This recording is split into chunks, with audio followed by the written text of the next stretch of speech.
समाचारण दृष्टी विटेवरी साजेरी समाचारण दृष्टी विटेवरी साजेरी समाचारण दृष्टी विटेवरी साजेरी समाचारण दृष्टी विटेवरी साजेरी तेथे माझे हरी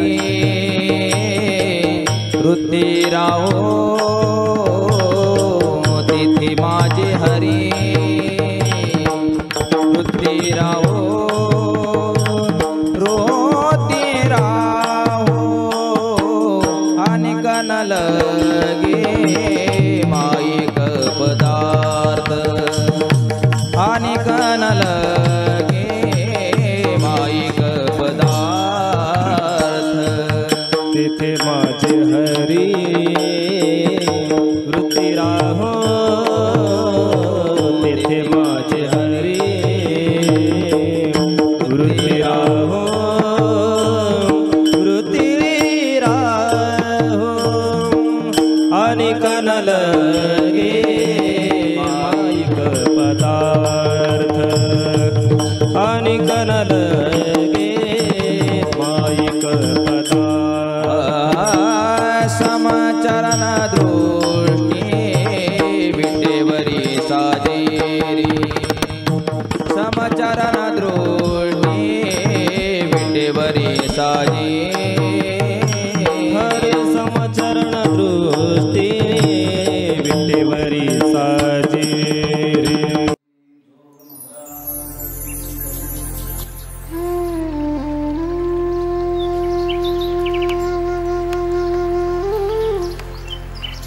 तरी जयाचे चोखटे मानसी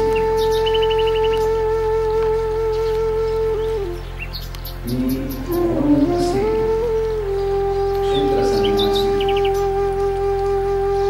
जया निजलिया वासी वया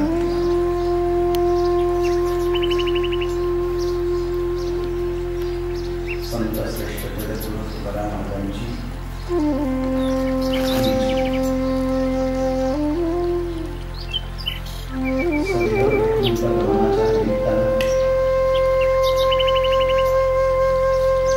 संपन्न होत असलेल्या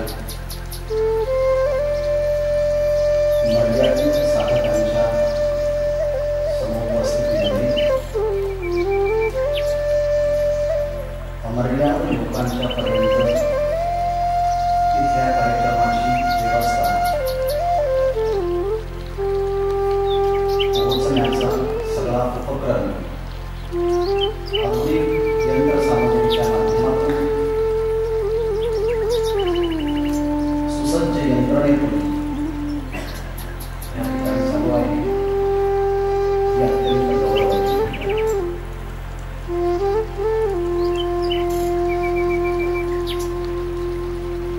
महाराष्ट्राच्या मध्ये देहू हे सांस्कृतिक केंद्र आहे आणि त्यामध्ये गाथामध्ये विशेष गौरवाचं प्रेरणेचं आणि साधनेचं स्थान बनलेलं आहे. त्याचं महत्वाचं कारण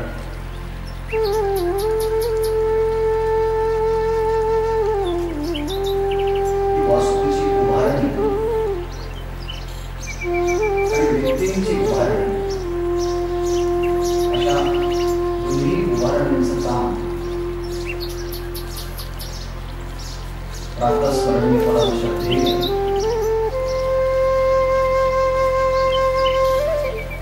श्री फुले महाराज यांच्या माध्यमातून होत आहे. ही एक काळाची गरज, ईश्वराची इच्छा आणि समष्टीची मागणी. त्या निमित्तानं महाराजांच्याकडनं एक अलौकिक कार्य गेल्या अनेक वर्षांपासून चालू आहे आणि इथून पुढेही चालू राहील. किंबहुना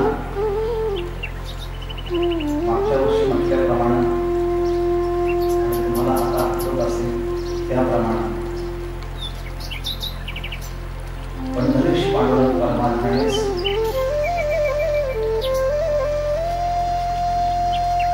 ह्या श्री पांडुरंग महाराजांच्याकडनं पांडुरंगाचं काम करून घेण्यासाठी ही योजना आणलेली आहे. म्हणून परमश्रद्धेने श्री भगवतीपरायण पांडुरंग महाराज घुले यांनाही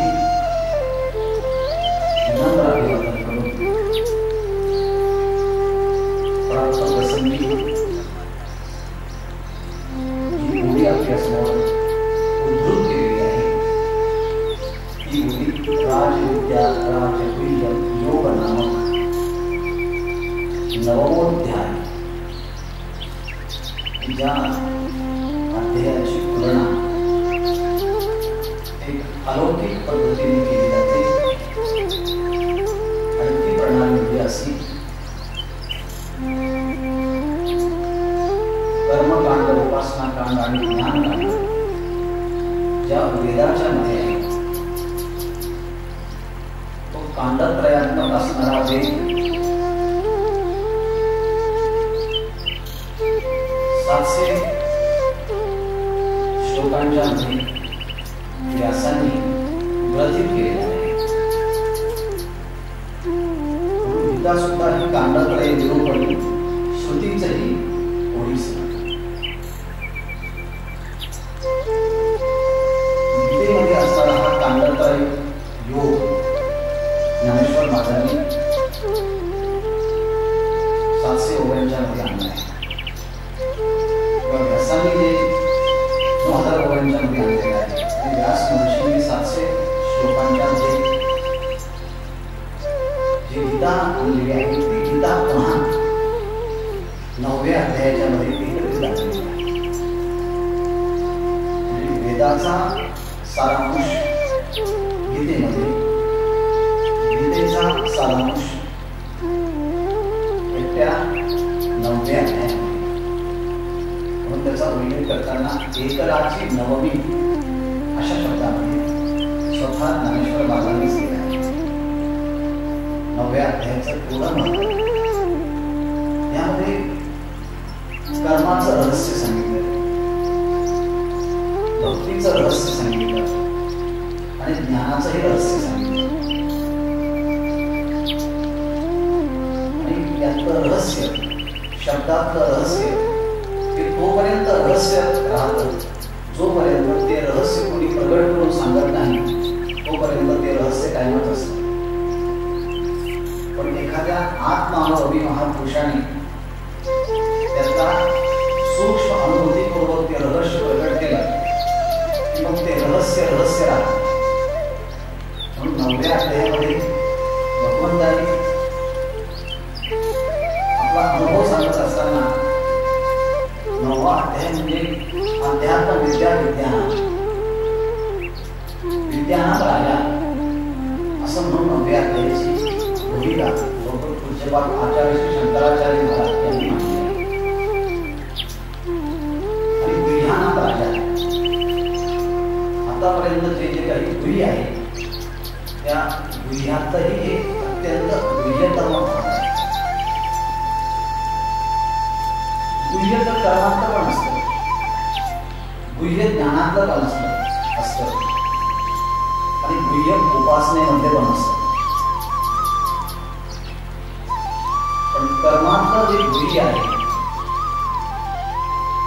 ते गुह्य आहे, उपासनेतलं जे गुह्य आहे ते गुह्यतर आहे आणि ज्ञानातलं जे गुह्य आहे ते गुह्यतम आहे. म्हणून 9वा अध्याय जो आहे इदम गुह्यतमम हा अत्यंत गुह्यतम स्वरूपाचा आहे. म्हणजे ज्ञान ज्ञानातलं जे गुह्य असतं ते गुह्यतम स्वरूपाचं असतं. उपासनेमधलं जे काही गुह्य आहे ते गुह्यतर असतं आणि कर्मांत जे आहे ते गुह्य असतं. स्थूल, सूक्ष्म आणि सूक्ष्मतम असा आपण विचार करूया. तेव्हा 9वा अध्याय त्याचं वर्णन, त्याचं महात्म्य 9वा अध्याय संपल्यानंतर 10व्या अध्यायाला सुरुवात होताना 10व्या अध्याय किंवा सुरुवात होते त्याच्या अगोदर 9व्या अध्यायाचं महत्व पुन्हा प्रगट केलं आहे. आणि 9वा अध्याय सुरू होण्याच्या अगोदर पण तरी अवधान इकडे दिले मग सर्व सुखाचे पात्र होईल हे प्रतिज्ञोत्तर माझे घोडा ऐका.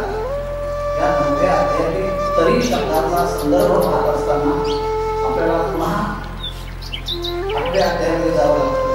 म्हणजे या 9व्या अध्यायाचा विचार करताना, पहिल्या ओळीचा विचार करताना आपल्याला 8व्या अध्यायामध्ये प्रवेश करावा लागतो. 8व्या अध्यायातील शेवटच्या श्लोकाच्या वर्णन आणि 9वा अध्याय जेव्हा परिपूर्ण होतो तेव्हा 9व्या अध्यायाचं महत्व काय आहे हे सांगण्याकरता पुन्हा 10व्या अध्यायामध्ये जाऊन पुन्हा मागे यावं लागतं. याचं महत्वाचं कारण 9वा अध्याय हा एक सेतू आहे. का सेतू आहे तर 18 अध्याय म्हणले की 1 ते 9 अध्याय इथपर्यंत एक भाग होतो आणि 9व्या अध्यायानंतर 10वा पासून तर 18 हा एक भाग होतो. मग ज्ञानेश्वर महाराजांच्या भाषेमध्ये हा उत्तरकांड आहे, हा पूर्वकांड आहे. याप्रमाणे उत्तरकांड आणि पूर्वकांड यांना जोडणारा हा 9वा अध्याय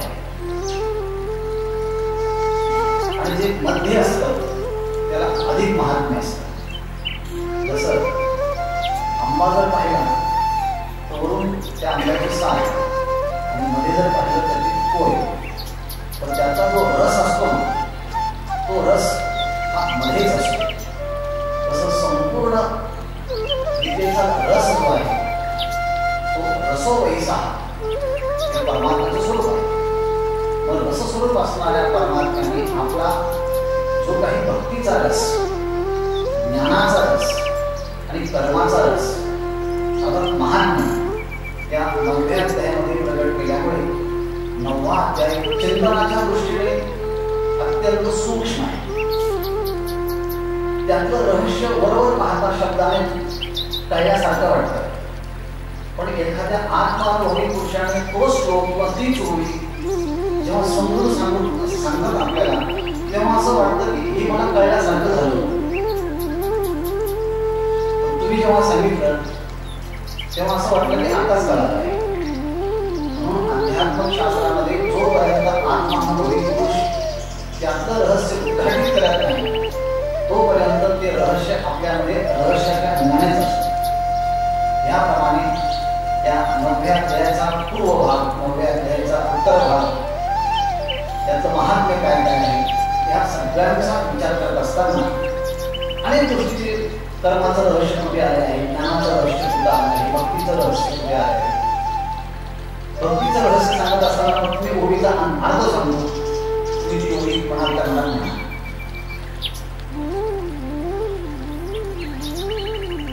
दोन संदर्भ सांगतो. भगवत आचार्य श्री शंकराचार्य यांचा आणि माऊलींचा. ज्ञानेश्वर महाराज म्हणतात सुगंधित असणारा चंदनाचा वृक्ष एका बाजूला आहे आणि त्याच्यावर वाहणारा मंद वारा आहे. चंदनाच्या वरून वाहणाऱ्या वाऱ्याचा स्पर्श कडुलिंबाला झाला बाजूलाच आहे.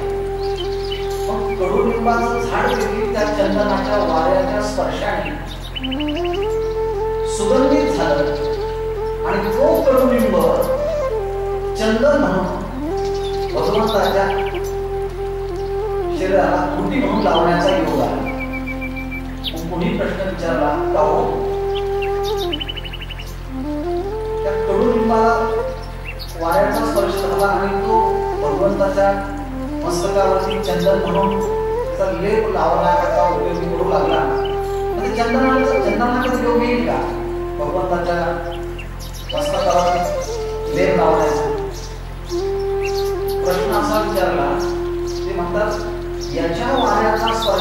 कडुनिंब चंदन होऊन भगवंताच्या वृत्तीसाठी वापरला जातो, तर मग चंदन हा भगवंताच्या वृत्तीसाठी वापरला जाईल का, हा काय प्रश्न आहे का?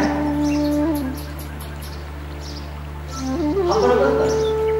शंकराचार्यांनी ही गोष्ट रहस्यात्मक सांगत असताना असं म्हटलं आहे, अहो म्हटले पाप्यातल्या पापी असणारा शिरोमणी आहे, पापीचे सुराचार वजते महानंदेला, असा अत्यंत पापी जरी असला पण चांबड्यावरती राजाक्षर पडल्यानंतर त्याची किंमत सोन्या चांदीपेक्षाही जास्त होते. तसं पाप्यातला पापी जरी असला आणि त्यावरती भगवंताच्या भक्तीचे असा उमटला तर क्षिप्रम भवति धर्मात्मा शाश्वत शांती विवेचनी, तो महात्मा समजावा, साधू पुरुष समजावा.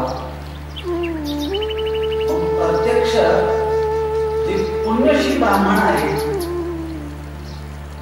जे पुण्य एवढी ज्यांना म्हटलेलं आहे, मग ते भगवंताला प्राप्त होणार नाही का? याचं दर्श शंकराचार्य सांगतात.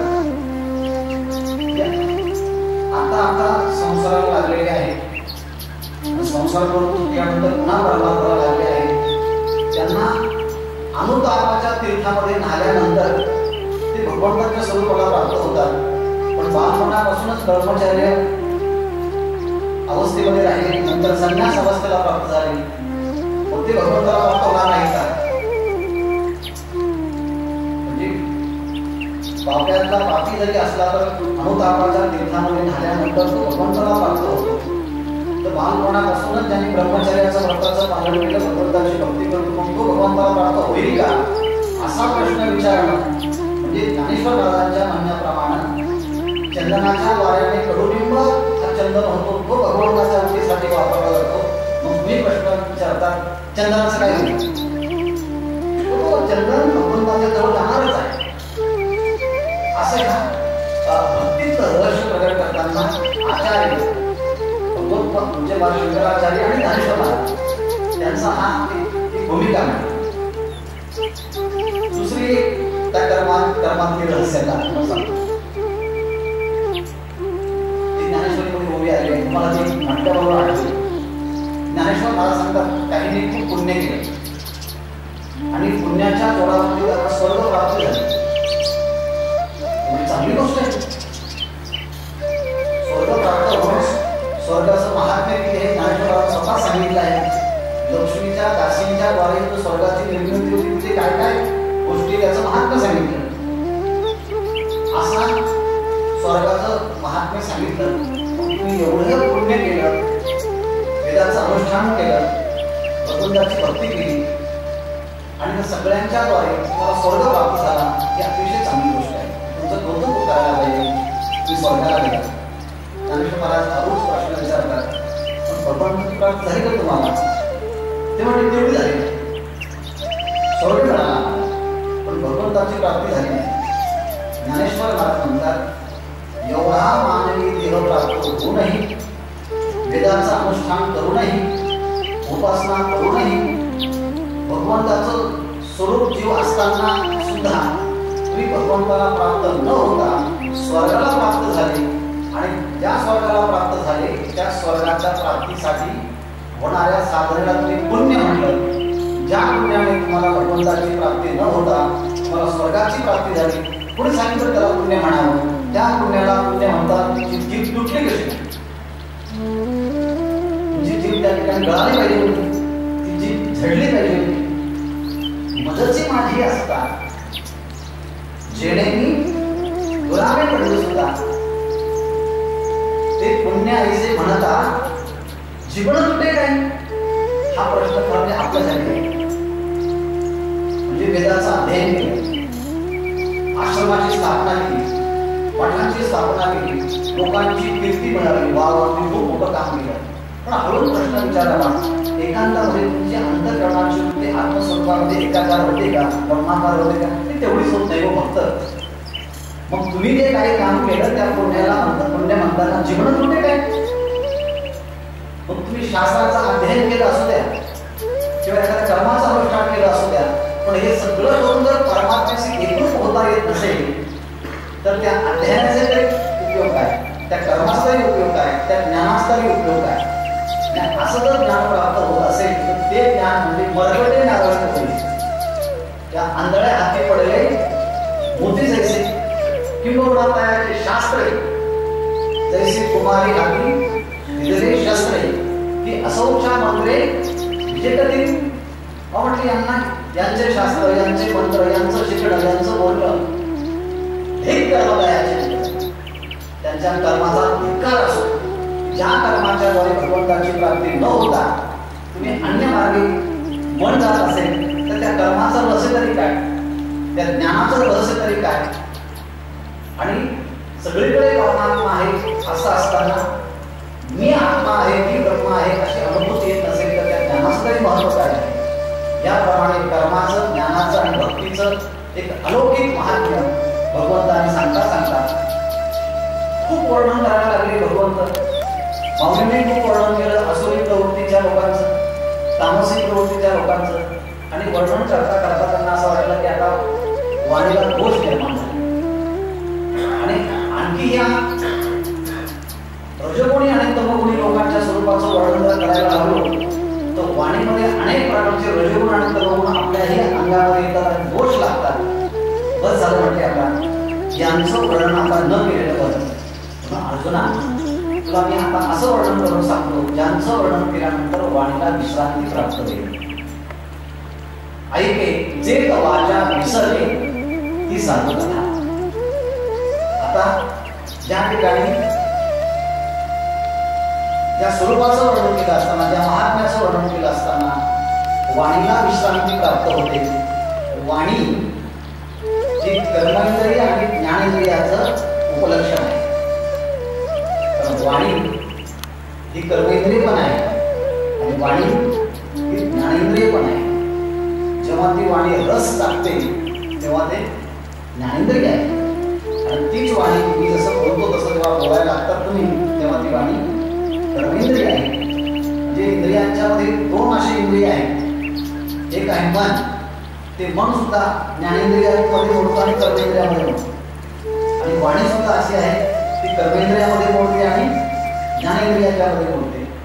म्हणून जे तो वाचा विसरे ते साधू कथा, तिथे वाचा ही कर्मेंद्रियाचं आणि ज्ञानेंद्रियाचं उपलक्षण आहे. किंवा या दोन्हीच्या माध्यमातून आपण अंतकर्म सुद्धा घ्यायला हरकत नाही. म्हणजे आत्मसाक्षात्कारी महापुरुषांचं वर्णन केलं असताना ज्ञानेंद्रिय, कर्मेंद्रिय आणि अंतकरण सुद्धा शांत होतं. त्यातले दोष निघून जातात, अंतर्मुख होतं आणि ते मन स्वरूपाच्या ठिकाणी प्रतिष्ठित होतं. कशावर तरी ते आपुली योग्यता हे असो प्रशंसिता लागू आहे. किंवा 12व्या अध्यायात एका ओळीचा संदर्भ सांगितला, तेही प्राणा परोदे आवडती माझे विरोधे ते भक्त चरित्राते प्रशंसते. ज्या भगवत भक्तांची प्रशंसा करतात ते भगवंत म्हणतात मला प्राणापेक्षाही प्रिय आहे. आणि असा भगवत जीवनमुक्त महापुरुषांचं वर्णन करणं हे सगळ्या शास्त्राचं ध्येय आहे, सगळ्या ग्रंथाचं ध्येय आहे. म्हणून गीता, ज्ञानेश्वरी सगळ्यात प्रसिद्ध किंवा सर्वांना प्रिय का वाटते तर भगवत स्वरूपाला प्राप्त झालेल्या जीवनमुक्त महापुरुषांच्या लक्षणांचा विचार या ग्रंथांच्या मध्ये केल्यामुळे हा ग्रंथ प्रासादिक बनलेला आहे. कारण सगळ्या मानव जातीचा आदर्श काय असेल तर जीवनमुक्त संत हे मानव जातीचे आदर्श आहे. किंवा मानवाला मानव म्हणून जगायचं असेल तर संत ज्याप्रमाणे जगले त्याप्रमाणे जगणं आपल्याला प्राप्त व्हावं ह्याकरता जे वाचा विसरले ते साधू कथा. साधूंची कथा, साधूंचं स्वरूप हीच गोष्ट भगवत पूज्यपाद आचार्य असं म्हणतात.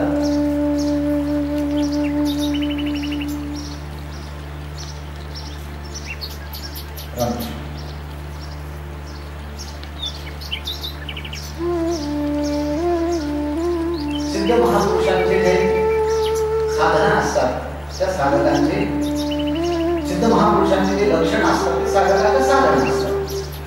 म्हणून सिद्ध महापुरुषांच्या लक्षणांचा विचार सगळ्याच अध्यायांच्या मध्ये आला. सगळ्या ओव्यांच्या मध्ये आपला पाहायला मिळतो. त्यापैकी ही जी ओवी आहे ही ओवी विजेच्या निमित्तानं जगद्गुरु तुकाराम महाराजांच्या कडे पाहिल्यानंतर जगद्गुरु तुकाराम महाराजांचं केवळ व्यक्तिमत्व कसं होतं हे सांगण्यासाठी जगद्गुरु तुकाराम महाराजांचं वर्णन एका शब्दात सांगा असं पुढे जर म्हटलं तर जगद्गुरु तुकाराम महाराज मुद्दामच त्या वैराग्याचा काही अंश आपल्या जीवनामध्ये आला तर परमार्थाची प्रारंभिक साधना शेवटच्या क्षणापर्यंत टिकण्यासाठी विवेक आणि वैराग्य ही दोन साधनं कायम आणि कायम साधकाच्या बरोबर असावे लागतात. त्याच्या अनेक ओव्या तुम्हाला ज्ञानेश्वरीमध्ये पाहायला भेटतील. सगळ्या ओव्या सांगून वेळ घेत नाही, फक्त असे सांगतो की सगळ्या साधना शेवटपर्यंत टिकण्यासाठी विवेक वैराग्य लागतात. मधून मधून इंग्रजी बोलून तरी चाललं, थोडे चिंता असली असं म्हटलं आता इंग्रजीमध्ये विवेक आणि वैराग्याला एक नाव आहे. Dispassion and discrimination are two wings of birds of spiritual seeker by which he can fly in the sky of supreme consciousness. म्हणजे विवेक आणि वैराग्य हे दोन साधक रूपी पक्षाचे पंख आहेत ज्याच्याद्वारे उच्च आकाशामध्ये विहार करू शकते. आणि म्हणून विवेक वैराग्याचं अधिक महात्म्य जर पाहायचं असेल जगद्गुरु तुकाराम महाराजांची गाथा आहे. पण अशा महात्म्यांचं वर्णन केल्यानंतर जे वाचा विसरले ती साधू कथा असं म्हणून या महात्म्यांचं वर्णन करण्यात येतात. तरी जयाचे चोखटे मानसी मी भोनी असे क्षेत्र संन्यासी जया निजदयाचे उपवासी वैराग्यता महात्मा नुस्तमां पार्थ दैवी प्रकृती मासिका भजंतनन्य मनसो ज्ञात्वा कृतादिकं प्रियम. या श्लोकाच्या अंतर्गत ज्या काही ज्ञानेश्वर महाराजांनी भाष्यात्मक ओव्या लिहिल्या त्यापैकी पहिलीच ओवी आहे. जयाचे चोखटे मानसी मी क्षेत्र संन्यासी भोनी असे. जयांचे चोखटे मानसी ज्यांच्या चोखट म्हणजे शुद्ध मनामध्ये भगवंत म्हणतात मी क्षेत्र संन्यासी होऊन राहतो. तर त्या महात्म्याचं वर्णन कसं करता येईल तुम्हाला या शब्दामध्ये मौली म्हणतात जया निजली आते उपासी वैराग्यता जया निजली आते वैराग्य उपासिका. जे महात्मे सुषुप्ती अवस्थेमध्ये जरी गेले तरी वैराग्य त्यांची सेवा करतात. असे वैराग्य संपन्न आणि असे शुद्ध मनाच्या महात्म्यांच्या ठिकाणी भगवंत म्हणतात की क्षेत्र संन्यासी होतात. मग अशुद्ध कशाने होतात तर जन्म जन्मांतराच्या मध्ये केलेले कर्म आणि त्या कर्माच्या मुळे झालेले संस्कार आणि त्या संस्काराच्या मुळे झालेल्या वासना आणि त्या वासनेच्या मुळे ते मन पुन्हा दूषित होतं काय कर्माच्या मुळे वासना तयार होतात आणि त्या वासना त्या जीवाला पुन्हा कर्माच्या कडे ढकलतात. म्हणजे कर्माच्या मुळे संस्कार होतात आणि संस्काराच्या मुळे कर्म, कर्माच्या मुळे संस्कार आणि संस्काराच्या मुळे कर्म असं अव्यहानपणे चक्र चालू असल्यामुळे त्या कर्माचे सूक्ष्म असे संस्कार त्या मनाच्या वरती तयार होतात आणि ते मन विषय वासनाच्या संस्काराने ते दूषित होतात आणि त्या दूषित असणाऱ्या मनाला एकाग्र करण्याचा प्रयत्न केला तर ते मन एकाग्र होत नाही. तर त्या मनामध्ये रजगुणाचे आणि तमोगुणाचे संस्कार जास्त असल्यामुळे आध्यात्मिक साधनेला तो साधक लागला तर प्रयत्नपूर्वक तो साधक तेव्हा साधना करायला लागतो तेव्हा त्याचं मन साधना करते वेळेस झोपी जायला तमोगुणाचं. पण पुढे तमोगुण अवरून साधनामध्ये प्रवृत्त करण्याचा प्रयत्न केला मग त्याने आतापर्यंत जे काही गोष्टी आठवल्या तेव्हा चित्त विक्षिप्त होऊन बहिर्मुख म्हणजे विक्षिप्त होऊन एक तर बहिर्मुख म्हणेल किंवा एकतर ते तमोगुणामध्ये जाईल. म्हणजे तमोगुणामध्ये जाईल तरी साधनेला प्रतिबंध प्रतिबंध आणि रजगुणाच्यामुळे वैभव हे तरी प्रतिबंध. मग ते दूषित मन त्या साधकाला परमार्थ करून देत नाही. आणि परमार्थ करण्यासाठी तर एकाग्र मन लागतं आणि एकाग्र मन सत्वगुणाने होतं. याकरता त्या मनाच्या ठिकाणी विषयाच्या संबंधाने जी काही शोभन बुद्धी झालेली असते ती शोभन बुद्धी दूर होणं आवश्यक आहे. ज्ञानेश्वर महाराज त्या शोभन बुद्धीचा विचार सांगत असताना इहलोकातील आणि परलोकातील सगळे ऐश्वर्याचे भोग त्या साधकाच्या समोर हात जोडून उभे आहे ते आमचा स्वीकार करा. परंतु ते न भोगावे, मनाने त्याचा स्पर्श करू नये असं त्या ज्ञानी पुरुषाच्या मनामध्ये भाग असतो. आईचे का पारत्रिकेचे भोग पायिक झाले इच्छेचे परी भोगावे हे नवचे मना नाही. इहलोकातील आणि परलोकातील भोग उपलब्ध असताना सुद्धा ते भोगावे असं मनामध्ये न वाटणं त्यालाच वैराग्य असं म्हणतात. असं का होतं?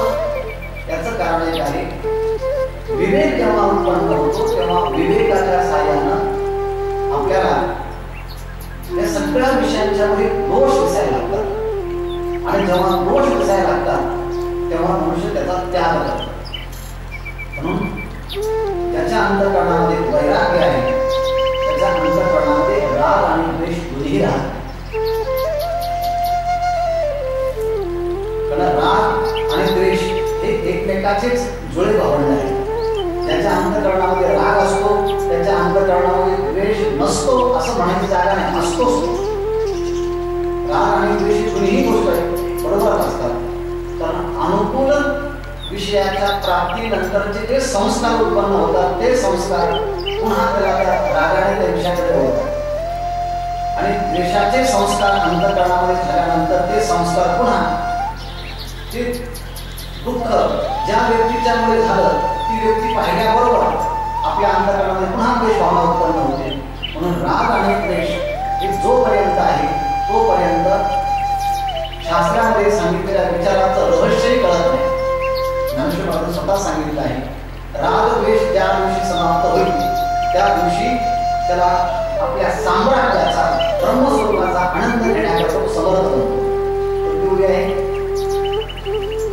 राग द्वेष जरी मागे तरी ब्रह्मीचे स्वराज्य त्याला आपल्या स्वरूपाचं राज्य त्याला प्राप्त होतं. आणि राग द्वेष जरी असेल तर शास्त्रातले रहस्य 100दा ऐकून सुद्धा कळत नाही. जसे राग द्वेष कमी होतात तसं त्याला त्या गोष्टीचा बोध होतो. आणि म्हणून तुकाराम महाराजांचे जीवनचरित्र पाहिलं तर यामध्ये आपल्याला अनेक गोष्टी सापडतील. त्यांचं वैराग्य आपल्याला बरोबरी त्यांच्या अभंगामध्ये सापडेल. आणि वैराग्य म्हणजे द्वेष करणं नाही. लोक वैराग्य शब्दाचा अर्थ द्वेष करणं असं म्हणतात, पण वैराग्य म्हणजे उपेक्षा. उपेक्षा म्हणजे रागही नाही आणि द्वेषही नाही, ती तिसरीच वृत्ती आहे, उपेक्षा असं म्हणतात. आणि वैराग्य हे दोन प्रकारचं आहे. सहजच आपण विषय निघाला म्हणून थोडक्यात सांगेल. एक परवैराग्य आहे आणि एक अपरवैराग्य. अपरवैराग्य म्हणजे दृष्टानुस्वरिक विषय वितृष्णाशी वशीकार संस्थेत वैराग्य अपरवैराग्य असतं. आणि तत्परम पुरुष ख्याते गुणवैर दृष्टी त्याला परवैराग्य असतं. पतंजली महर्षींनी परवैराग्य आणि अपरवैराग्याचे असे दोन भाग केले आहेत. अपरवैराग्य म्हणजे काय? दृष्ट म्हणजे पाहिलेले आणि अनुश्रविक म्हणजे शास्त्राच्या द्वारे ऐकलेले अशा दोन्ही विषयांच्या विषयी अंतःकरणातून वितृष्ण होणं म्हणजे हे अपरवैराग्य. आणि ते अपरवैराग्य सुद्धा पुन्हा 4 प्रकारचे. त्यांना माहितीच आहे, पण एका शब्दात सांग. अंतःकरणामध्ये जर द्वेष असेल, राग असेल तर त्या रागाच्या संस्कारामुळे पुन्हा मनुष्य त्या वस्तूच्याकडे आकर्षला जातो. आणि त्याकरता पुन्हा पुन्हा प्रयत्न करणं आणि त्या आपल्या अंतःकरणामध्ये ज्या विषयांच्या वासना आहे त्या कमी करण्याचा प्रयत्न करत राहणं असा प्रयत्न करण्याच्या स्थितीला यतमान वैराग्य असतं. आणि विचार करता करता साधकाने आपल्या जीवनामध्ये विचार करावा की आता किती विषयाची आसक्ती संपली, किती विषयाची आसक्ती अजून शिल्लक आहे, आता किती आसक्ती मनामध्ये आहे. अर्थात जी जी विषयांची आसक्ती निघून गेली ती माहिती पाहिजे, कोणत्या विषयांची आसक्ती आहे तेही माहिती पाहिजे. आणि म्हणून ज्या ज्या आसक्ती संपून गेली आहे ती बाजूला करणं आणि जी जी आसक्ती विषयामध्ये आहे ती दूर करण्याचा प्रयत्न करणं हा व्यतिरेक नावाचं वैराग्य आहे.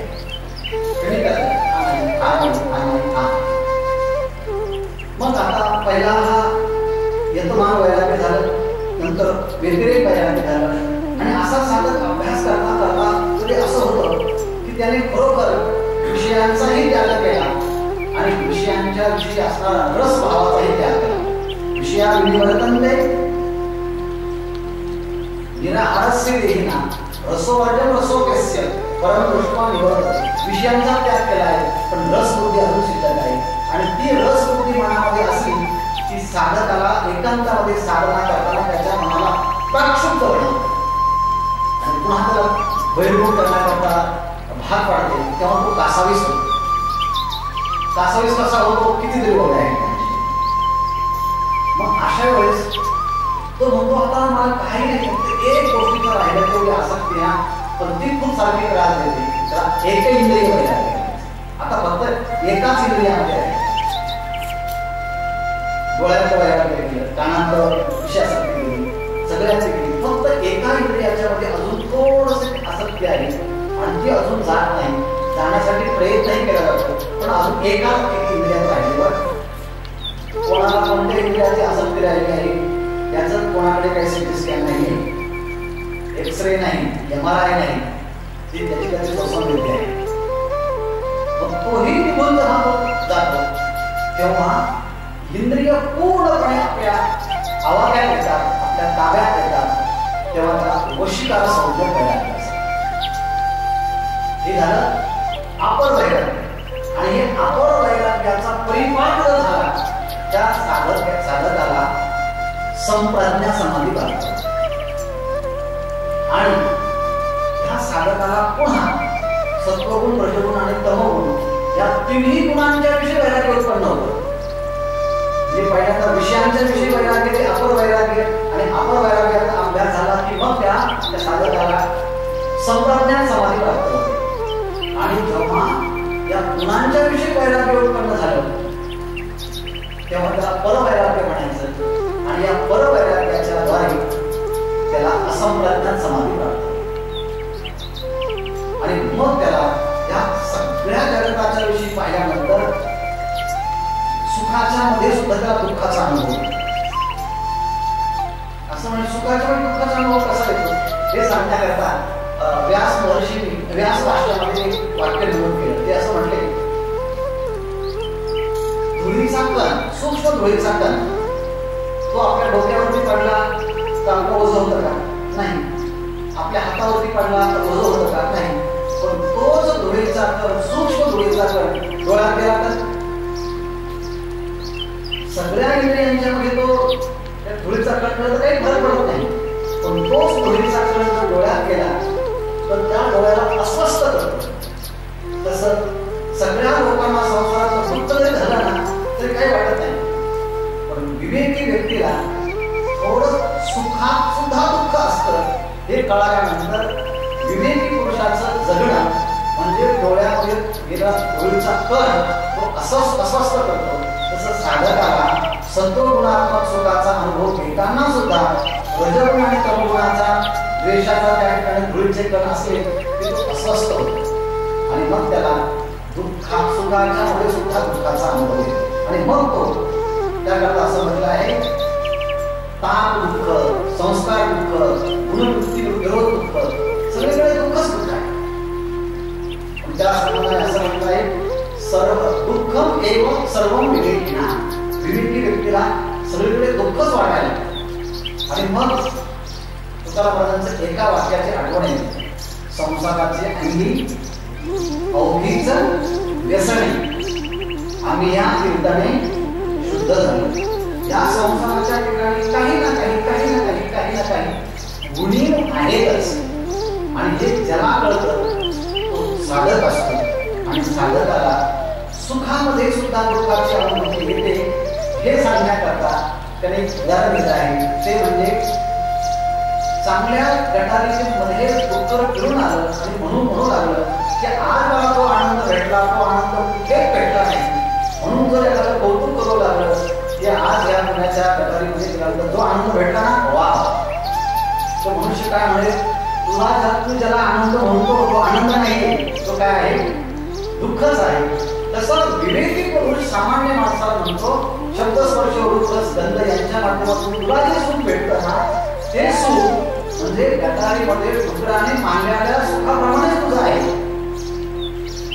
म्हणून एवढ्या प्रकारची भूमिका घेतल्यानंतर त्याचं मन या दोषाच्या विषयी पूर्णपणे निकृष्ट होतं. या संबंधाने आणखी एक 8 युक्तिवाद सांगतो.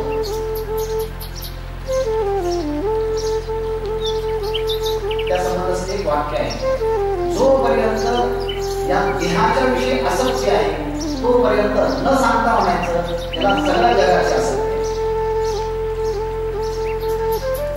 आणि ज्या दिवशी देहाची आसक्ती समाप्त होते त्या दिवशी न सांगता म्हणायचं याला आता जगातल्या कोणत्याच वस्तूची आसक्ती नाही.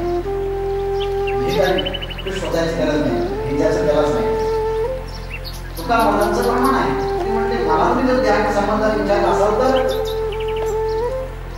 झाला शरीराचा दक्षिणी राखावं स्मशान रडती रात्र दिवस कामक्रोध माया म्हणती हाय यमधर्म. वैराग्याच्या श्रेणी लागल्या शरीरा ज्ञानाग्नी लागला ब्रह्मद्वेषी. विरोधिकांकड कोणता चरणी महावाक्य ध्वनी बोंब झाली. तुका म्हणे रक्षा झाली आपोआप उजळीला दीप गुरुकृपे. देह असताना देहाच्या विषयी झालेली चिंतनात्मक भूमिका आहे. आता देह जरी दिसला तरी आमच्या दृष्टीने तो आता प्रेत झालेला आहे. I am dead for the world and the world is dead for me. मी जगाकरता मेलो आणि माझ्याकरता जग. मरणासाठी सुखी काय आता मला काहीच नाही. त्या देहाच्या विषयी अर्थच राहिला नाही.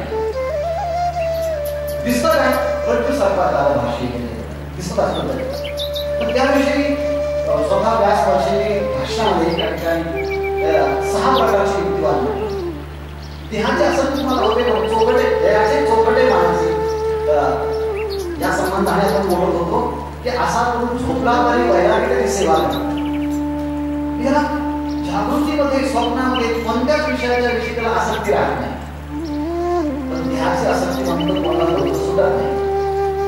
म्हणून प्रत्येकाला वाटतं की मास्क लावलं पाहिजे. मी आता खोलीमध्ये गेल्यानंतर मला त्यांना ठेवला बाजूला सांगायचं काय आहे की देहाच्या विषयी आसक्ती जास्त असते. मग व्यासांनी व्यासवर्षांनी या संबंधाने विचार करताना म्हटलं होते देहाला पवित्र का म्हणायचं अपवित्र का म्हणायचं. त्यांनी सांगितलं स्थानात. म्हणजे हा देह 9 महिने 9 दिवस या स्थानामध्ये राहतो. ते स्थान अत्यंत अमंगल आहे. नाकी तोंडी पूर्व खेळे असं त्याचं वर्णन केलं आहे. आणि अशा अमंगल स्थानाच्या ठिकाणी 9 महिने 9 दिवस जो देह राहिलेला आहे मग त्या देहाला तुम्ही पवित्र कसं म्हणणार. म्हणून देहाचं विषयी अपवित्रता दाखवण्यासाठी पहिला युक्तिवाद केला स्थान. दुसरा युक्तिवाद केला बीजा. ज्या मातृ आणि पितृ बीजाच्या समन्वयाने जो जीव उत्पन्न होतो त्यामध्ये असणारा जे मातृ पितृ बीज हे सप्तधातूचा शेवटचा परिणाम आहे. अन्न रस रक्त करत मग बीज आणि जोडी त्यांच्या समन्वयाने मग जीव तयार होतो. परंतु त्या बीजाच्या मध्ये जर काही दोष असतील तर त्या बीजात सदोष असणाऱ्या बीजापासूनच हे फळ निर्माण झालं. मग याच्यामध्ये दोष नसणार का. असणारच आहे. पण डॉक्टर लोक विचारतात तुम्हाला डायबिटीस आहे का. तुमच्या आजोबांना होतं का वडिलांना आहे का आईकडच्यांना वडिलांच्या कडच्यांना हा एकाला म्हणूनच बीजा. म्हणजे तो बीज जर पुढे काही दोष असेल तर सदोष असणाऱ्या बीजापासून हे शरीर निर्माण झालं. त्याच्यामध्ये जर दोष असताच ना म्हणून पहिल्यांदा असताना बीजा. तिसरं कारण सांगितलं उपस्तंभा. उपस्तंभ म्हणजे पोषण. या शरीराचं जे पोषण होतं ना ते रस, अन्न, रस, रक्त, अस्थि, मज्जा, मेघ असं करून हे वीर्य तयार होतं. या सप्तधातूंच्या एकत्रीकरणामुळे हे शरीर पुष्ट होतं. म्हणजे हो चांगलं आहे, पण त्या सप्तधातूंना वेगवेगळं काढलं तर रक्तच्या हातात मेघ घ्या. मेघ नसेल तर अस्थि घ्या. आता तेव्हा लोक म्हणत नाही अस्थि विसर्जित करून आपण आंघोळ करायचं आहे. ज्या सप्त धातूंच्या वेळी शरीर पुष्ट होतं ते धातू वेगवेगळे काढले तरी माणसाला हात लावा असं वाटत नाही, स्पर्श करावा असं वाटत नाही, त्याचा गंध घ्यावा असं वाटत नाही. मग म्हटले त्याच्यामध्ये एवढी अपवित्रता आहे त्या सप्त धातूंच्या वेळी. मग स्थाना, बीजा, उपस्तंभा आणि शेवटी आहे निस्संदना. म्हणजे हा देह सारखा वाहत राहतो. डोळ्यातनं वाहणं, नाकातनं वाहणं, तोंडातनं वाहणं, कानातनं वाहणं, कुठं कुठं वाहत नाही. किंबहुना एवढे शरीराच्या रोमरंध्र आपल्या शरीराच्या वरती आहे ते जर वाहन सारखं चालू असतं, आपण जर अंघोळ केली 2-3 दिवस तर माणसं एकमेकाजवळ बसणार नाही. कारण का निसंग दुर्गंधीसारखी वाहत असते या शरीराच्या मध्ये. मग असे असताना त्याला तुम्ही पवित्र कसं म्हणतात? शेवटी सांगितलं विधान. ज्या ठिकाणी मृत्यू झाला त्या ठिकाणचे लोक बाहेरचे म्हणतात लवकर असतात, 8 दिवस ठेवणार. घरातले माणसं म्हणतात कालपासून जेवण झालं मनातल्या म्हणून लवकर. त्या देहाने लोक जात नाही त्या ठिकाणी. विधान हा एक दोष आहे. आणि दुसरा शेवट सांगितला कायम अधेय असौचकवाद. कायम अधेय शौचकवाद म्हणजे नेहमी या शरीराला कायम स्वच्छ करावं लागतं. एक दिवस नाही स्वच्छ केलं तर दुर्गंधी सुरू शकते. याप्रमाणे व्यासपरची म्हणता स्थाना, बीजा, उपस्तंभा, निस्संदना, विधना कायम अधेय शौचकवाद असे असताना देखील जर कोणी म्हणत असेल वा वा चंद्रमुखी घरी आम्ही एवढा मोठा हा सगळा दोष असल्यामुळे शरीर दुःखाचे मोठा, दुर्गंधीचे फार नाही अपवित्र शरीर असेल. मग शरीराच्या विषयी वैराग्य निर्माण झाल्यानंतर देहाच्या विषयी वैराग्य आपोआपच उत्पन्न होतं. म्हणून जगद्गुरु तुकाराम म्हणतात जाई हो माते दिवट्या छत्री घोडे हे तो बऱ्याच न पडे. आता ते सगळे तुकाराम महाराजांचे सगळे चरण जर पाहिले ना तुकाराम महाराजांचं जीवन हे वैराग्यमय आहे. आणि असं वैराग्यमय जीवन जिथे असतं तिथे विवेक असतोच. संत तिथे विवेका असं नाही. मग ज्या ठिकाणी हा विवेक आणि वैराग्य आहे त्यांचं मन अतिशय स्वच्छ, त्यांचं मन अत्यंत पवित्र. मग पवित्र ते काय झालं तर भगवंताच्या नामचिंतनामुळे. परत नाही परत तुमच्या वगैरे सांगतात की ज्या भगवंताचं नामचिंतन त्याच्या वाचेपुढे नृत्य करत असतं त्या भगवंताचं नामचिंतन घेण्याकरता त्याला अनेक जन्माच्या तपश्चर्या कराव्या लागतात. जयाचे वाचेपुढा होते अखंड नाम नाचत असे माझे जे जन्म सहस्री ओळखी जे एक वेळा एक वेळा त्या भगवंताचं नाव येण्याकरता अनेक जन्माची पुण्याई लागते. आणि याच्या अंतःकरणामध्ये तर रात्रंदिवस या परमात्म्याचं नामचिंतन चालू असल्यामुळे त्या नामचिंतनाच्या वेळी हा तर पवित्र होतच होतो. पण ऐसे माझे नाम घोषे नाहीसी करते विश्वाचे दुःखे अवघे जगाची महासुखे दुनित भरले. मग आपण इथून पुढे सांगायला सुरुवात केली. आता ह्या तीर्थव्रतांना प्रायश्चित्त करण्यावर जागा सुद्धा राहिली म्हणतात पाहिजे म्हणजे सगळे दोषच निवृत्त केले. अशा मनाने आणि बुद्धीने पवित्र झालेले भगवत भक्त आहे. भगवंत म्हणतात त्यांच्या अंतःकरणामध्ये जाऊन राहा. जयाचे चोपटे मानसी मी गोडी असे क्षेत्र संन्यास. संन्यासांचे अनेक प्रकार आहेत. त्यापैकी एक संन्यास घेतल्यानंतर ठरवतात की मी या क्षेत्राच्या बाहेर जाणार नाही, या सीमेच्या बाहेर जाणार नाही. काही लोक काशीत बघण्याकरता जातात आणि भेटण्याकरता घरी येतात तेव्हाच ते म्हणतात क्षेत्र संन्यास त्याचा ते घडला. पण इथे भगवंत म्हणतात तुम्ही तिथे क्षेत्र संन्यास घेतल्यानंतर सगळ्या जगाला सांगतात जर मला शोधायचं असेल तर तुम्हाला शोधण्याची जागा एकमेव आहे म्हणजे इथे. या सगळ्या मला भानुबिंबाच्या ठिकाणी पहा, योग्याच्या अंतःकरणामध्ये जा, परंतु त्या योग्याचं भय सुद्धा उमरडून सुद्धा निघून उल्लंघन करून जातो आणि मला त्या ज्ञानीपुरुषाच्या अंतःकरणामध्ये राहावं. ज्ञानीपुरुषाच्या अंतःकरणामध्ये तुम्ही राहता का? तुम्ही ज्ञानीपुरुषाच्या अंतःकरणात राहता का? ज्ञानीपुरुषांच्या अंतःकरणात राहता. मी ही गोष्ट काय म्हणजे मला काय म्हणायचं नाही म्हटलं. सुरुवातीला मी असं सांगतो की मी क्षेत्र संन्यास घेऊन या ज्ञानीपुरुषाच्या अंतःकरणामध्ये नंतर पुढे जाऊन सांगणार आहे तो माझ्या अंतःकरणामध्ये आणि पुढे जाऊन सांगतात तो माझ्याकडे मी त्याच्यात असं म्हणण्यापेक्षा बाहेर नामाचेच अंतर आहे. बाहेर फक्त नामाचा अंतर आहे पण आतून जर पाहिलं तर वस्तू विचाराने पाहिलं तर ते आणि आम्ही एकच आहोत.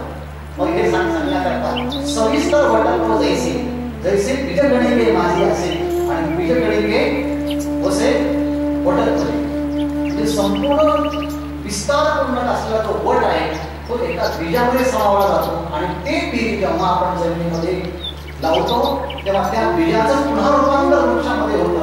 म्हणजे वृक्ष बीजामध्ये आणि बीज वृक्षामध्ये तसा ज्ञानीपुरुष माझ्यामध्ये आणि मी त्यांच्यामध्ये असं असल्यामुळे जयाची चोखटे मानसी मी भोवणी असे क्षेत्र संन्यासी जया निजल्या उपासी कया. म्हणून विवेक आणि वैराग्य अंतःकरणाची शुद्धता आणि अंतःकरणाच्या ठिकाणी एकाग्रता आणि वैराग्य या सगळ्या गोष्टी पुन्हा पुन्हा सांगाव्या लागतात. त्याचं कारण एक आहे की ह्या जर नसेल तर कितीही वेदांताच्या किंवा कोणत्याही शास्त्राच्या उच्च कोटीच्या गप्पा जर मारल्या तर त्याचं कधी शून्यामध्ये रूपांतर होईल काही सांगता येईल. पण विवेक वैराग्य जर असेल तर त्याची बुद्धी फारशी जरी नसेल ना तर त्या शुद्ध बुद्धीच्याद्वारे तो साक्षात्काराकडे पोहोचतो. आणि विवेक वैराग्य नसेल आणि बुद्धी तल्लख असेल तर्कशास्त्राचा अभ्यास केला असेल व्याकरणशास्त्राचा अभ्यास केला असेल पण वैराग्य नसेल तर ते अगोदरची शास्त्रे अविद्या विनाशाची पात्रे सगळे शास्त्र जे आहेत ते अविद्या विनाशाची पात्रे बनतात. याप्रमाणे ज्ञानेश्वर महाराज सांगतात की अशा ह्या क्षेत्र संन्यासी परमात्मा त्यांच्या अंतःकरणामध्ये राहतो.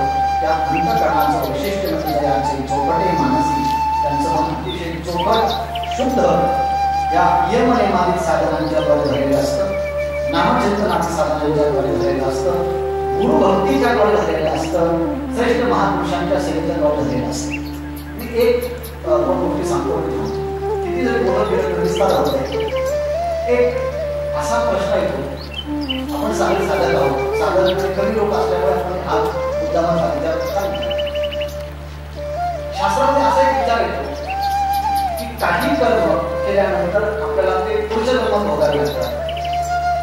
मग ते पापात्मक असेल किंवा पुण्यात्मक असेल त्याला दृष्टादृष्ट जन्म वेदनीय असं क्लेश मूला कर्माशया दृष्टादृष्ट जन्म वेदनीय म्हणजे काही कर्म केल्यानंतर त्या कर्माचे संस्कार आपल्याला राहतात आणि ते कर्माचे संस्कार आपल्याला ह्या जन्मात भोगावे लागतात आणि काही पुढच्या जन्मात भोगावे लागतात. पण काही असे कर्म आहेत पुण्याचे ते ह्या जन्मात भोगावे लागतात आणि काही पापाचे कर्म जे आहेत ह्या जन्मात भोगावे लागतात. त्याला उत्कट पाप आणि उत्कट पुण्य असतात. त्यापैकी उत्कट पुण्य म्हणत असताना ते ज्ञानवृद्ध आहे तपवृद्ध आहे वयोवृद्ध आहे त्यांची काया वाचा मनाने जर सेवा केली विशेषतः ब्रह्मज्ञानी पुरुषाची तर त्या सेवेने प्राप्त होणारं पुण्य त्याला ह्या जन्मात करणे त्याला पुढच्या जन्माची वाट पाहावं लागत नाही. त्याला म्हणायचं उत्कट पुण्य. जे पुण्य त्यांनी गुरूंची सेवा करून केलेलं आहे जे पुण्य भगवंताची सेवा करून केलेलं आहे जे पुण्य अनुष्ठान करून केलं आहे जे पुण्य नामचिंतन करून केलं आहे आणि जे पुण्य महात्म्याच्या सान्निध्यात राहून साधना करून केलेलं आहे ते पुण्य उत्कट पुण्य होतं आणि त्याला ताबडतोब फळ. आता उत्कट पाप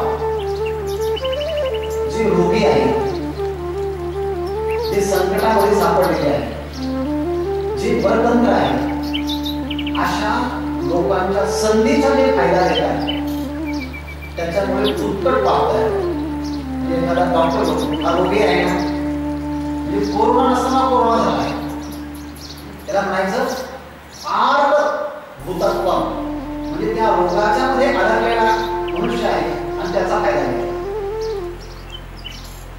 किंवा एखाद्या संकटामध्ये सापडलेला आहे, त्याला दूर करण्याच्या ऐवजी पुन्हा संकटात जोडत असेल तर, किंवा एखाद्याने तुमच्यावरती पराकृतीचा विश्वास ठेवला आणि तुम्ही जर विश्वास केला तर याच्यापासून निर्माण होणारं पाप आहे ना, ते अतिशय उत्कट असतं. आणि शेवट करता एक उपमुद्दा आहे, तुम्ही कितीही मोठे झाला पण अशा एखाद्या श्रेष्ठ महापुरुषांचा अपराध तुमच्याकडनं झाला तर त्या क्षणी सगळं पाप समाप्त होतं, पुण्य समाप्त होतं आणि तुम्हाला नीट योजना प्राप्त झाला. उदाहरण तरी ते म्हणजे आता हा इंद्रच बनणार होता, इंद्र बनलाच होता, परंतु इंद्र पदावरती बसण्याच्या अगोदर त्याने ठरवलं की मला त्या इंद्र पदावर जाताना मला पालखीत घेऊन चाल.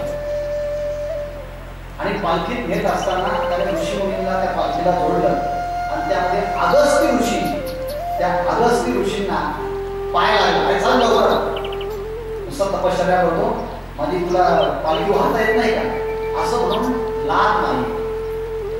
लाथ मारल्याबरोबर आतापर्यंत एवढं पुण्य झालेलं होतं की ज्या पुण्याच्या जोरावरती आता तो इंद्र पदावरती बसणार होता, पण त्याच क्षणी ब्रह्मज्ञानी महापुरुषाच्या शरीराला लाथ मारल्याबरोबर सगळे पुण्य एका क्षणामध्ये नष्ट झालं आणि तो पुन्हा सर्पत्व ह्या जातीला गेला. याचा उल्लेख गणेशमाधवांनी पण केला आहे. नहुषक स्वर्गापती झाला, तो रहाटी भांबावाला, तो भुजंगत्वावर नेण्याची काही माहिती नाही का? म्हणजे एवढा मोठा इंद्र पदाला गेल्यानंतर सुद्धा जर आपल्याकडनं श्रेष्ठ महापुरुषांची जर अवहेलना झाली तर त्याच्यापासून उत्कट पाप तयार होतं आणि ते सगळं पुण्य समाप्त होऊन पुन्हा त्याला हीन दर्जाच्या विरुद्ध जावं. आणि म्हणून अशा महापुरुषांनी पुण्य जर केलं, सेवा जर केली तर त्या पुण्याच्या द्वारे उत्कट पुण्य तयार होतं आणि सगळे भूत प्रतिबंध, वर्तमान प्रतिबंध, भविष्य प्रतिबंध हे दूर होतात आणि अंतःकरण शुद्ध पवित्र बनतं आणि त्या पवित्र आणि शुद्ध अंतःकरणामध्ये स्वतः परमात्मा येऊन राहायला लागतात. दयाचे चौकटे मानसी मी होणे असे क्षेत्र संन्यासी जया निजल्या ते उपाशी वैराग्यगा. याकरता प्रसिद्ध उदाहरण ते म्हणजे रामकृष्ण परमहंसांचं आणि स्वामी विवेकानंदांचं. सगळ्यांना माहिती आहे की लोकेशना, विकेशना, दारेशना या येशनात्रयाचा त्याग करण्याचं शिकवण त्यांनी दिली. असे रामकृष्ण परमहंस झोपले असताना स्वामी विवेकानंदांना वाटलं आपण यांची परीक्षा पाहू. म्हणजे खरोखर गुरु शिष्यांची परीक्षा पाहतात का शिष्य गुरुची परीक्षा पाहतात हे जास्त त्याला माहिती. पण कधी कधी होतं गुरु शिष्यांची पाहतात, कधी कधी शिष्य गुरूंची पाहतात. झोपले असताना रामकृष्ण परमहंसाच्या हातावरती 1 रुपया ठेवला असं म्हणतात आणि अभ्यास सातत्याने झाला होता की स्पर्श करायचा नाही. तो हात उलटा झाला आणि तो रुपया खाली पडला. त्याच्या जागेवरती आपण असतो आणि तो रुपया जर ठेवला असता झोपेमध्ये तो नकळत आपल्या खिशात गेला असता. बरोबर, कारण रुपया घेऊन खिशात घालण्याचा अभ्यास इतका वाढलेला असतो की झोपे सुद्धा खिशात जाऊ शकतो. परंतु हे झोपल्या असताना सुद्धा वैराग्य त्यांची सेवा करतात. जया निजल्या ते उपासी वैराग्यला. आणि एवढं वैराग्य तिथे असेल तिथे विवेक असतो आणि जिथे विवेक असेल ती साधना चांगली घडल्यामुळे मनही पवित्र होतं. भगवंत म्हणतात अशा महापुरुषांच्या मनामध्ये यावं. आणि पुढे खूप मोठी यादी दिली की मग यांना काय काय वर्णन करावं, यांना काय काय सांगावं. एवढं वैराग्य ज्ञान प्राप्त होऊन सुद्धा वाढते नाही प्रेमी माती भजतीचे महात्मे परी तुझे पण म्हणून शिवतले नाही. ऐसी मीच होणी पांडवा करती माझी सेवा परी न रागवतो सांगावा. असे ऐकली ज्ञानोत्तर केवलत्मात्मक भक्ती या महापुरुषांच्या द्वारे घडते आणि हीच भक्ती जगद्गुरु तुकाराम महाराजांच्याकडे घडते. सगळं काही परिपूर्ण होतं वैराग्याचे महावीर तुकाराम महाराज, पण तरी सुद्धा गोविंद गोविंद म्हणाला कळी या छंद या न्यायाप्रमाणे त्यांच्याकडे भगवत भक्ती घडली. त्या विजेच्या निमित्तानं तुकाराम महाराजांच्याकडे एकच मागावं, परमार्थाच्या गप्पा खूप मोठमोठ्या मारता येतात, कारण ते शास्त्र अध्ययन आपलं काही कामच नाही दुसरं ना. आणि लॉकडाऊनच्या काळामध्ये तर काही मला काही कामच नाही. हा ग्रंथ वाच, तो ग्रंथ वाच, याचा अनुशीलन कर, त्याचं परिशीलन कर. म्हणून एखादा भूमितीचा भूगोलाचा प्राध्यापक त्याला सगळं पटपट बोलत राहतो, कारण त्याने अभ्यास केलेला असतो. तसं आपलं सुद्धा तसंच आहे ना. व्यासाने काय म्हटलं, शंकराचार्याने काय म्हटलं, याने काय म्हटलं, त्याने काय म्हटलं, तुमचं हृदय काय म्हणतं, तुमचा अनुभव काय म्हणतो. हे मोठं तत्वज्ञान जरी असेल तर हे तत्वज्ञान स्थिर होण्याकरता त्या ठिकाणी वैराग्य हे असणं अत्यंत आवश्यक आहे. मोक्ष देईल ज्ञान ते तर केळ नाही आणि परी हारे ऐसे मन शुद्ध व्हावे, आणि ते शुद्ध होण्याकरता विवेक वैराग्य कसा लागतो 15वा अध्यायाचं पर्यंत तुम्ही पाहून घ्या. झालेले यथामती यथावकाशी चिंतन झालं. ते चिंतन म्हणजे पूजनीय महाराजांच्या समुपस्थितीमध्ये राहून ते माझ्याकडे पाहत होते आणि त्या निमित्तानं तुम्ही समजा माझी या कडा विधीचा काळाला एवढा तरी पुन्हा माझी एवढा होईल. भोले बाबा सांगायचे अरे बुवा, संप्रदाय म्हटला किंवा विष्ट ग्रंथ असतो, विष्ट देवता असते, मंत्र असतात, उपासना असतात. तसे आपल्या म्हणण्याप्रमाणे इष्ट संत आपले कोणते असतील सगळे जगद्गुरु तुकाराम महाराज, ज्ञानेश्वर महाराज हे आपले संत आहेत. गाथा ज्ञानेश्वरी ही आपली ग्रंथ आहे. म्हणून या ग्रंथातील विचार संतांच्याकडे पाहून मांडले आणि संतांचे विचार ग्रंथांच्यामध्ये, ग्रंथांचे विचार संतांच्याकडे आणि सगळी मांदिरे आणि गाडी या ठिकाणी आहेत. त्यामुळे महाराजांचा चरणी पुनश्च एकदा वंदन करून जगद्गुरु तुकाराम महाराजांचा चरणी झालेलं वाङ्मय पुष्प समर्पित करूया आणि ह्या निमित्तानं आपल्या सगळ्यांचं पुन्हा एकत्रित येऊन महाराजांना ते लाभावं आणि दंड आयुष्य आरोग्य राहून त्यांच्याकडनं हे परमार्थाचं महान कार्य होत राहूं अशी जगद्गुरु तुकाराम महाराजांच्या चरणी विजेच्या निमित्तानं आपण प्रार्थना करूया. त्यांचं जीवन हे कसं काय होतं मी आल्याला पाहिलं इथे की मी मागच्या वेळेस आलो तर काहीच इथे नव्हतं. लॉकडाऊनच्या काळात एवढं मोठं काम वाढलंच असतं, सगळ्यांचं सगळं काही बंद, पण महाराजांनी बसता बसता हे सगळं चालू केलं. हे त्याचं कारण एक आहे समष्टीची इच्छा. देवाला ते त्यांच्याकडनं करून घ्यायचं होतं, म्हणून हे होत आहे त्यांच्याकडनं. पुनश्च एकदा त्यांना आयुष्य आरोग्य लावावं अशी प्रार्थना करून त्या ठिकाणी श्री